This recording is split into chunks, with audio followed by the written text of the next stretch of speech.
So tell you about a couple of strategies that you can adopt. The first has to be the robust contract drafting. Now be very careful that every agreement that you enter into as a business owner should have clear and precise terms using simple English, that there is no scope of any interpretation of a complex language, because plain language defining all the terms will make you go long way without any disputes.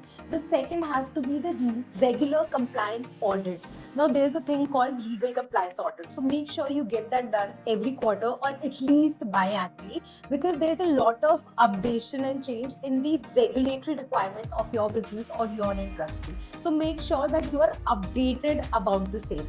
The third one has to be a conflict of interest policies. Now make sure that you have specific policies in place that actually avoid the conflict of interest within the organization, within the level of the employment, the hierarchy. So make sure that we have these policies implanted beforehand, so there's no reason for a dispute. Now the fourth one has to be the training and the awareness programs. You need to make sure that you train your employees regularly and timely, a, to handle such disputes, b, that they should know that what is the first step that they have to take in case of such disputes, and also so that they clearly know that what are their rights, obligations, visions with respect to your business.